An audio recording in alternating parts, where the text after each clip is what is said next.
wabarakatuh dan salam sejahtera. Hari ini baru kami berkesempatan nak buat rakaman lagi tentang pelbagai jenis pokok herba. Hari ini kita nak macam dalam tajuk lah, kita nak cakap tentang pokok nilam. Di Malaysia ada dua pokok yang familiar, yang terkenal dengan gelaran nilam. Satu nilam biasa ataupun popular juga dengan panggilan nilam Aceh. Satu lagi nilam pandan. Ini pokok dia. So tujuan video kita buat video hari ni nak membezakanlah antara kedua-dua jenis, bukan kedua-dua nilam ni. Bezanya antara daun nilam Aceh dengan nilam pandan. Permukaan daun nilam Aceh ni dia berbaldu ataupun senang kata dia berbulu halus. Nilam pandan ni dia berkilat. Dia ada permukaan dia macam kasar-kasar sikit. Ada yang mengatakan macam daun pokok pecah kaca atau pecah beling kalau untuk siapa yang kenal. Tapi dia ni lembut je, pecah kaca tu dia keras. Itu perbezaan antara dua daun ni lah. Dan daun nilam Aceh ni dia lebih bergigi. Daun nilam pandan adalah gigi sikit tapi tidak sekasar nilam Aceh ni. Nampak beza dia. Apa persamaan antara dua jenis nilam ni? Kedua-duanya boleh dibiakkan melalui keratan stem dia, batang. Sekiranya batang ni dah jatuh ke tanah, dia boleh berakar pada knot yang attach dengan tanah tu lah.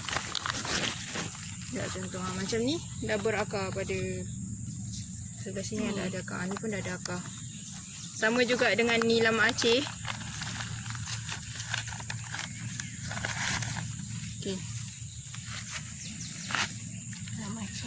Ada tak contoh stem dia? Ia juga dibiarkan melalui keratan stem, keratan batang dia. Ada sikit akar.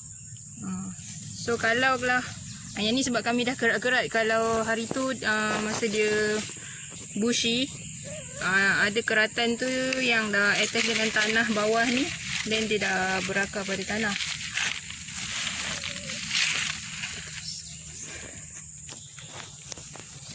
Ini pun ada juga akar dia. Ini contoh. Satu.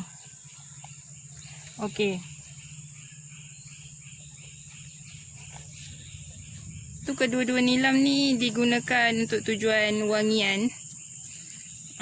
Cumanya nilam pandan ni nama dia dah ada pandan dalam tu.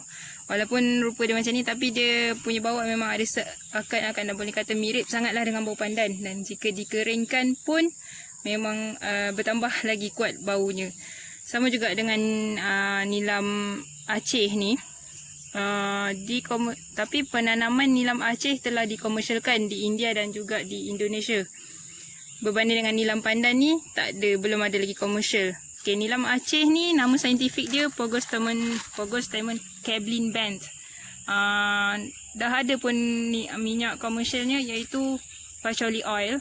Patchouli ialah nama Inggeris kepada nilam ni. Patchouli oil tu telah dikomersialkan. Dia berperanan sebagai fixatif ataupun pengikat lah dalam bauan tersebut, dalam molekul tu semua. Boleh dapatkan maklumat tentang peranan fixatif yang lebih detail lah. Sebab customer saya subuh ada yang keliru antara dua jenis nilam. Dia tanya nak nilam, dan kita tanya nak nilam yang mana satu, nilam pandan ataupun nilam Aceh. Kedua-duanya memang totally berbeza. Sangat berbeza dari segi rupa dan juga dari segi bau.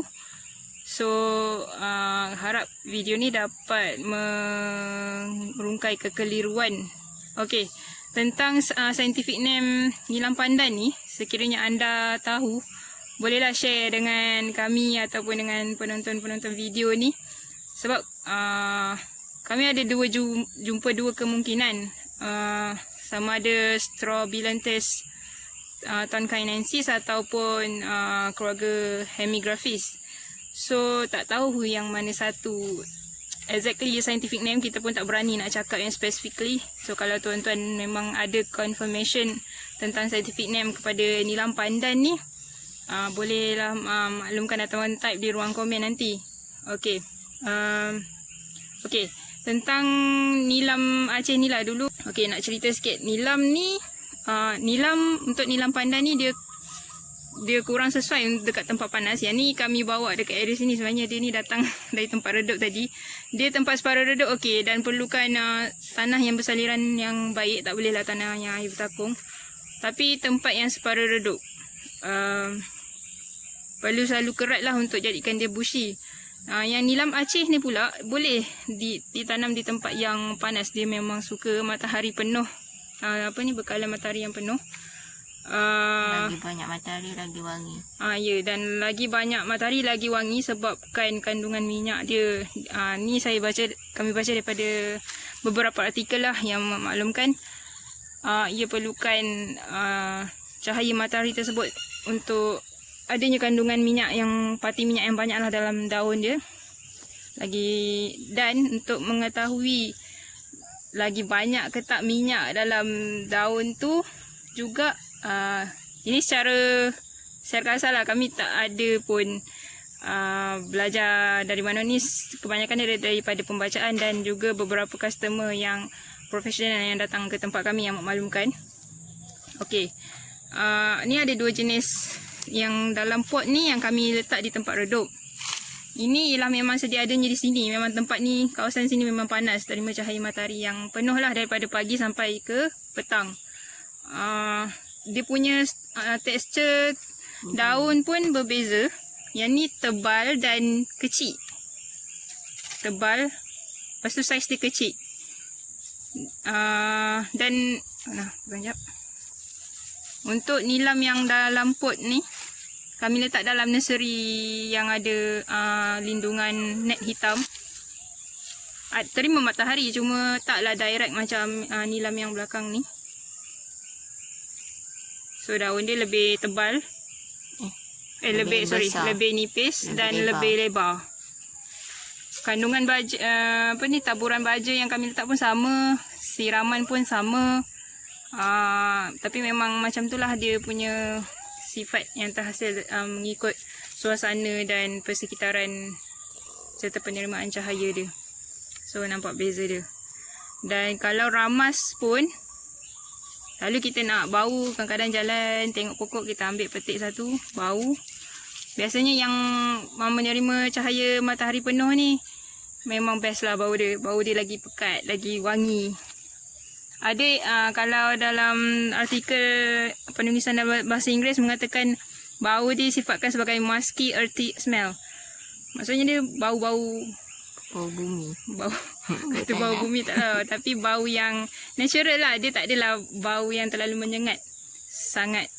Macam bawang.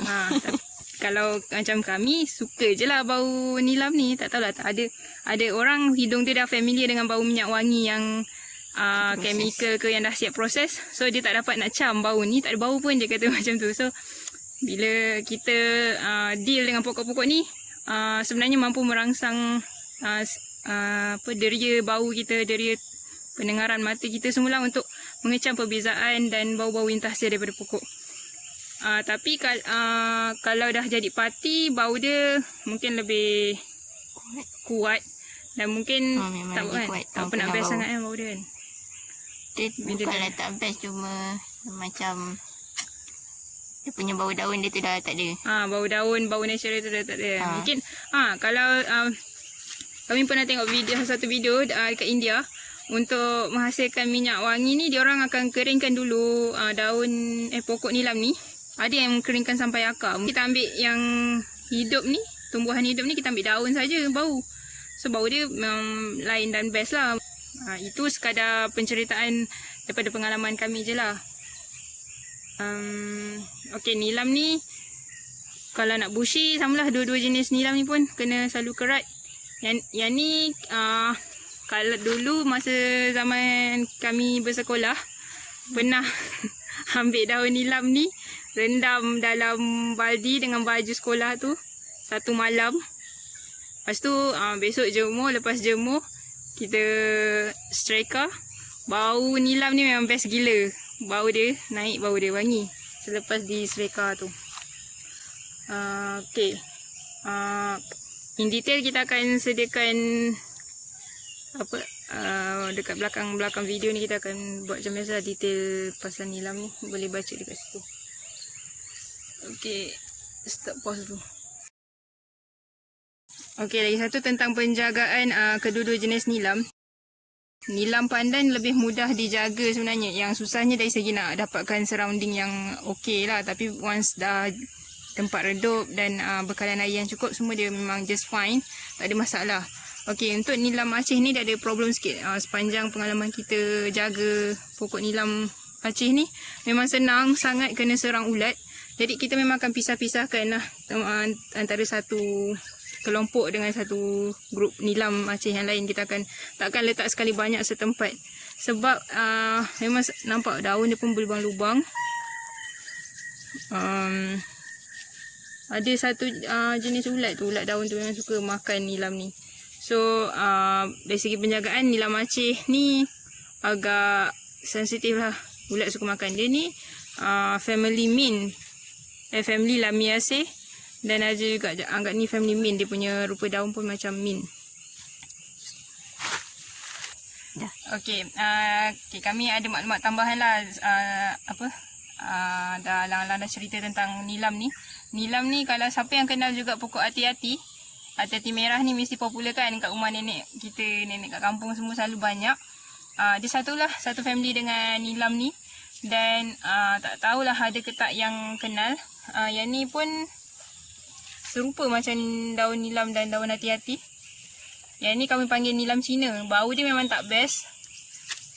Dia punya daun hampir sama dengan nilam biasa. Tapi gigi dia lagi tajam. Gigi dia lagi tajam. Dan okay, stem dia macam petak. Dan ada bulu pada stem dia. Yang nilam Aceh ada juga bulu, tapi taklah. Dia punya batang dia memang saiz segi empat. Bersegi. Segi empat. Suka hati aku je. Bersegi batang dia. Okay. Okay, beza dia. Okay. Nilam Cina ni, nama saintifik dia Anisomylis indica.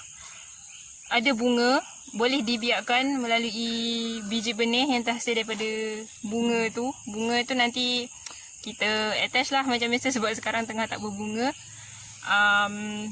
Ni digunakan untuk ni juga merupakan pokok herba. Nama lain dia Malabar Catmint. Oh ya, nama lain dia ada yang panggil Malabar Catmint. Selalu orang India lah, orang India mesti tahu kegunaan ni. Kami tak boleh research sendiri penggunaan Malabar Catmint ni. Apa tadi nak cakap? Okay, bau tadi dah cerita pasal bau kan. Bau Malabar Catmint ni memang tak best bagi kami lah. Kau suka bau dia? Tak. Bau dia memang, ini kalau jadi perfume ni tak tahulah apa jadi kan. Okay, tentang nilam Aceh ni, kembali pada nilam Aceh ni tadi. Kalau dalam gambar ada yang mengatakan berbunga, tapi setakat ni penanaman di Malaysia walaupun di Sabah memang tak ada bunga yang terhasil. Jadi sama ada disebabkan kita punya cuaca ke tanah ke tak pasti, tapi ada setengah tempat dikatakan berbunga. Macam pokok hati-hati merah ni berbunga, bunga dia color purple. Bunga tiga-tiga ni hampir serupa rupa dia.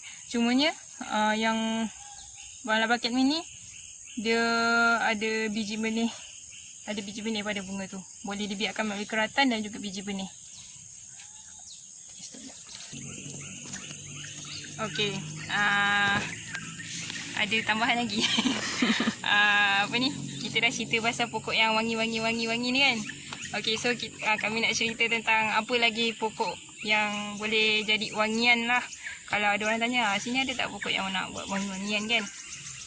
So, dekat sini yang popular kita ada vetiver grass ataupun akar wangi. Dan serai wangi. Lagi satu limau mata kebau. Limau mata kebau boleh check dekat video kami yang lain. Kita ada cerita lah sembang-sembang pasal limau mata kebau. Tu daun dia wangi, buah dia pun wangi. Jaranglah orang buat makan sebab memang very acidic. Okay, so kita fokus pada penceritaan akar wangi dan serai wangi. Serai wangi, yang wanginya daun.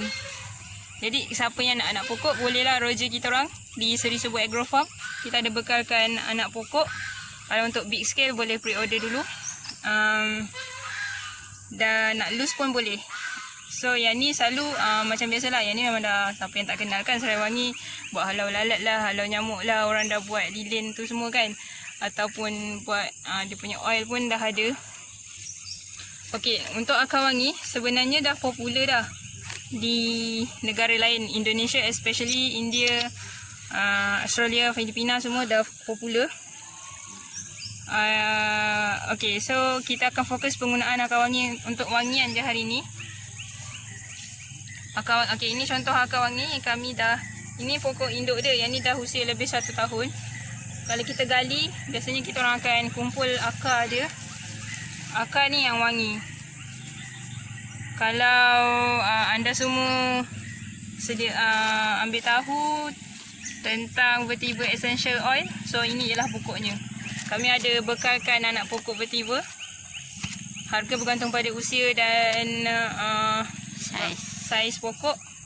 Nak pre-order pun boleh. Sekiranya anda nak cari pokok yang untuk wangi lah, selain pada nilam pandan, nilam aceh, serai wangi, kita ada juga vetiver. Cuma kami belum mampu supply akarnya secara banyak. Kalau sikit-sikit tu boleh lah. Okay. Ada yang buat scrub akar ni. Kalau basuh bersih-bersih, ada juga boleh buat minuman. Di India popular dengan minuman Khus Syrup, mandian spa. Dan kalau anda ada set up homemade distillation, bolehlah try extract wangian vetiver oil anda sendiri. So dan sekiranya video ni mencapai views sebanyak 200 view, kami akan buat video tentang specifically tentang vetiver. Okey, tapi kami bukanlah profesional. Kita boleh share tentang apa yang kita nak buat dengan vetiver ni. Kat mana kita orang tanam, macam mana, apa yang terjadi selepas tanam apa semua. Sebab vetiver ni popular juga selain pada untuk wangian, popular juga untuk water treatment dan soil erosion control. So tanam tepi tebing untuk kontrol hakisan tanah. Lama nak hilang. Kita letak akar wangi dalam toto. Dalam selimut yang dalam lipatan selimut tu kita letak lah. Dan nilam pun kita letak dalam Quran. Dalam lipatan baju memang kita orang letak. Dikatakan untuk hilangkan bubuk juga, ataupun hama hama. Okey, dan video ni pula sekiranya mencapai tadi 200 views, kita akan buat next video lah, iaitu mengenai akar wangi. Sebenarnya ada banyak dalam ni, cuma cari masa nak buat. Itu je lah.